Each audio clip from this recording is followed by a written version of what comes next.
Hi everyone, this is CricketSong with Una Wisdom, and today's video is going to be answering the question, why are my spells not manifesting? This video is brought to you by the generous donations from viewers like you.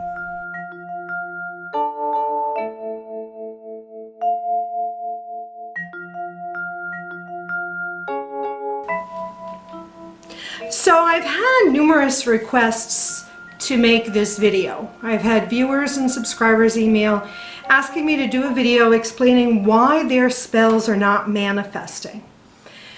So here's that long-awaited video. There are, in my opinion, there are 5 reasons why your spells would not manifest, the last 3 of which overlap each other. So let's talk about the first 2 reasons why your spell may not be manifesting. The first one, and the one that I think sometimes is the greatest challenge for spellcasters, which is when they're first starting out, is shifting their own perception. And if this does not occur, then your spell will not manifest. So what do I mean by shifting your perception? What this means is changing your view of your life, view of whatever it is that you're looking to change, to manifest. So an example of this would be, let's use prosperity in this whole video. We'll use casting a spell for prosperity. This means that your view of your current financial state would need to shift first so that your spell will manifest. And this goes with the idea that you shift your own vibrational frequency, your own energetic vibration to match that of prosperity. And then when you cast your spell, it propels you towards that manifested intention, or that intention. It will propel you towards manifestation of that particular intention, in this case being prosperity. So number 1, you would need to see yourself as a prosperous person. And then you would want to make sure that you believe that you can be a prosperous person. You need the belief that you have the ability to manifest the intention that you're trying to manifest. In this case, it's prosperity. So making sure you believe that you have the ability to change your current circumstances, having the ability to having belief in your abilities to cast the spell successfully. Looking at how you feel about yourself, how you feel about your overall aspect. Do you believe that you are someone who is or can be prosperous? Are you afraid of prosperity? Sometimes we hold fears that we're really not aware of. You know, maybe we've been living in a less prosperous or poverty place because we're afraid of what money or prosperity would bring to us. And, you know, understanding ourselves, understanding and believing in our own abilities, this all goes under the witch's pyramid, the first pillar of to know ourselves, to know our abilities, to know what it is we truly want. Do we really want prosperity and all the responsibilities or obligations that might bring? So if you've cast a spell for prosperity and don't see prosperity manifesting in your life, look at your belief, your perception of where you are and your perception of what prosperity means. Because perhaps on the most basic level, you're not aligned with the intention. The second reason why your spell might not manifest is because you lost focus while you were casting your spell. So, you know, we all have said, you know, it's important that when you are casting a spell, you are somewhere that you won't be disturbed, so that you can focus on what you're doing. Even if it's not a spell that doesn't require a lot of things, just being able to focus on your visualization is what you really need. And if that focus is broken or you become distracted, then the visualization will not solidify, and you won't be able to send that out. You will not be able to send your energy towards the intended goal, the target. So consider, if you are going to cast a spell, make sure that you're feeling good. If you have a headache, chances are while you're trying to do a visualization, you may then refocus on the pain that you're having in your head. If you have a stomach upset, if you're hungry, if you're cold, all these things can distract you. And you might at one point be focused on visualizing, that prosperity, and all of a sudden the thought of, oh my God, I'm shivering, I'm so cold, that may be just the little loss of focus that might derail your intentions being propelled toward manifestation.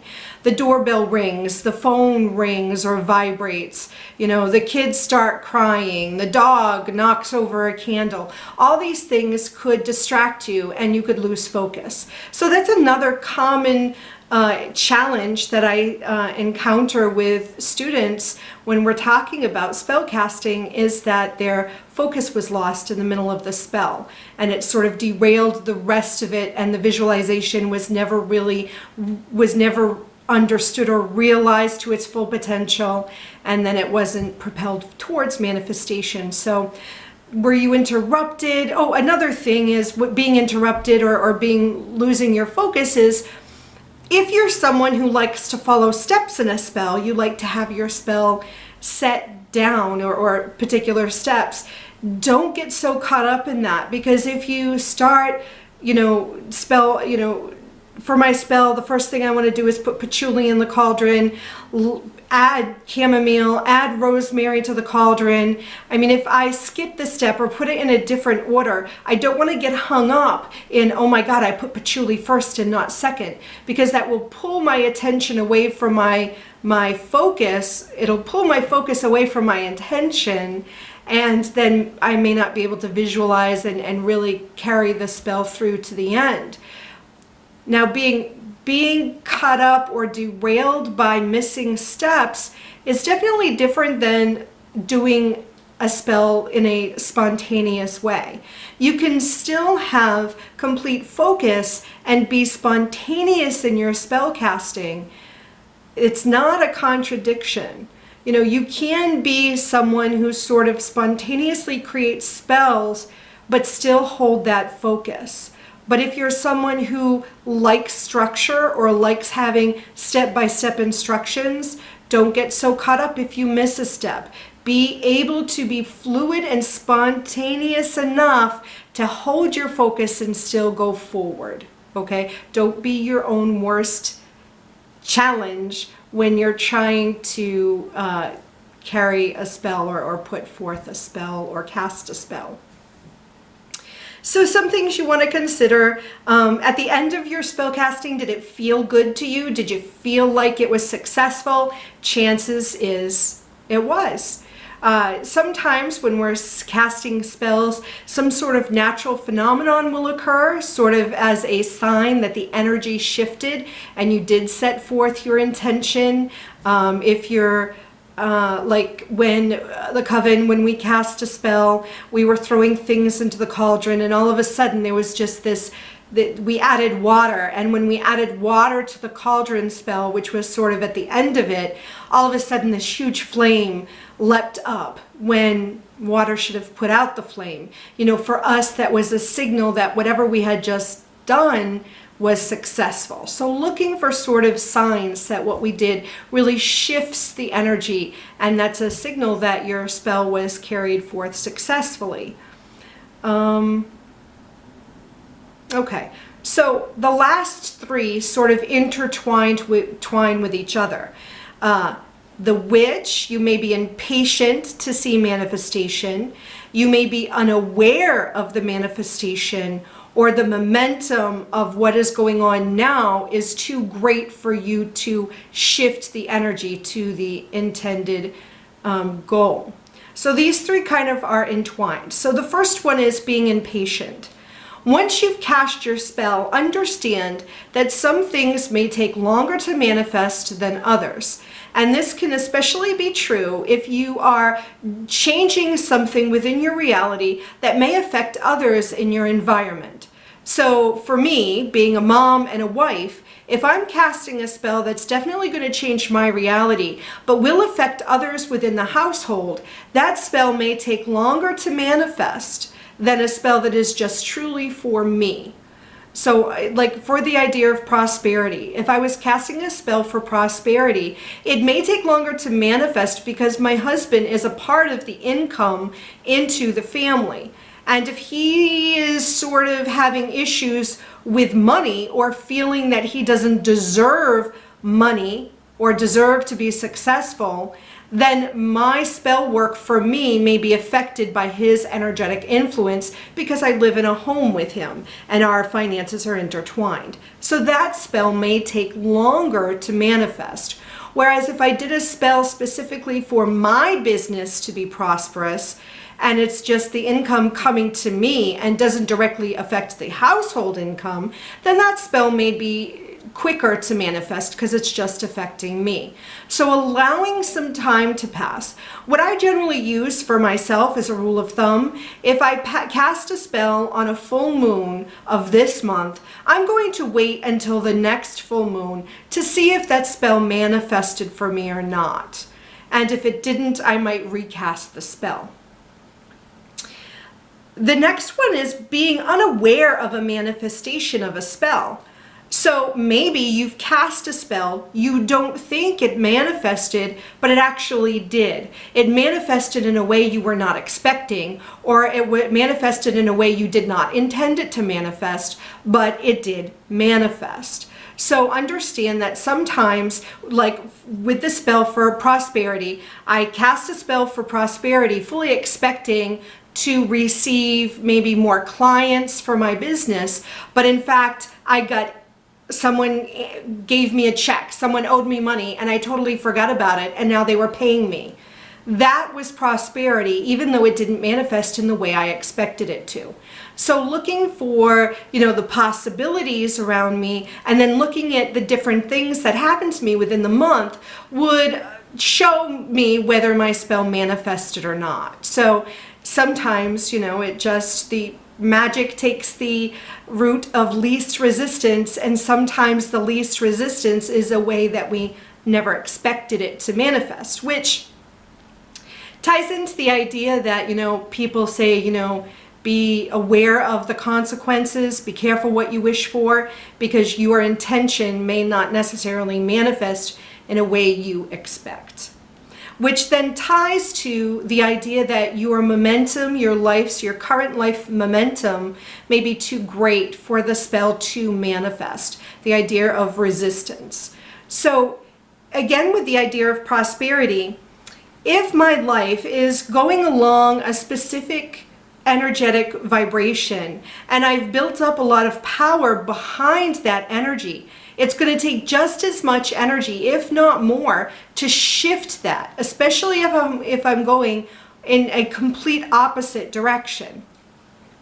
So if I'm with the idea of prosperity, if I'm living a life of poverty or feel as if I'm in poverty, I can't make the rent, I can't pay my bills, I don't have enough money to put gas in my car or to put food on the table, and I'm just believing that it's never going to change, I feel like I'm never going to dig myself out of this debt or out of this rut, and then I want to do a spell for prosperity, I need to look at the belief and the energy and the time that I've put into the belief that I'm poor and I won't be rich or I won't be wealthy. I'll never get ahead of these bills. If I have such momentum built up with this idea and then all of a sudden do a spell for prosperity and expect it to manifest the next day, that's a lot of resistance to get through. So my beliefs, my attitude, my actions, my words, my energy may be aligned with something so great that it's going to take more than just a quick spell to shift that. This sort of goes hand in hand with the idea of a shift in perception. Now, I could be in that same situation, but truly believe I can change it. You know, oh my God, we've been really without money for these last few months. We have to do something to change this. I believe I have the ability to change this. I'm a witch.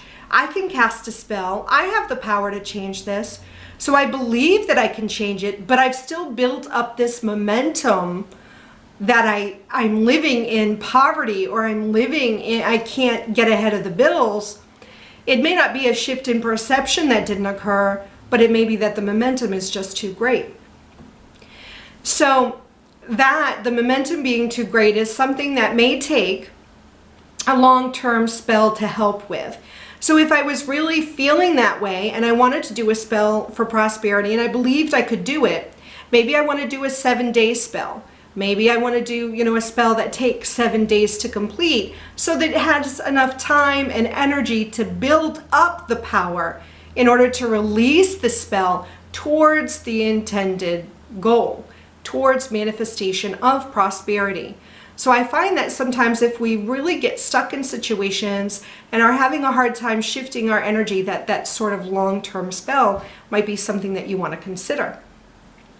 So for a recap, the reasons why your spells may not be manifesting are: number 1, a shift in perception may not have occurred for you. Number 2, perhaps you lost focus during the casting of the spell. Number 3, maybe you're impatient and you haven't given your spell enough time to manifest. Number 4, maybe your spell manifested and you're just not seeing it. And the last one is perhaps the momentum of your current belief or your current energy is too great, and that's why the shift didn't occur. Hopefully this gave you some indicators as to why your spell's not manifesting. If you have any questions about this, please feel free to leave comments in the comments section or send me a message and I'll get back to you as soon as I can. Hopefully this has been helpful, and I love you. Mwah.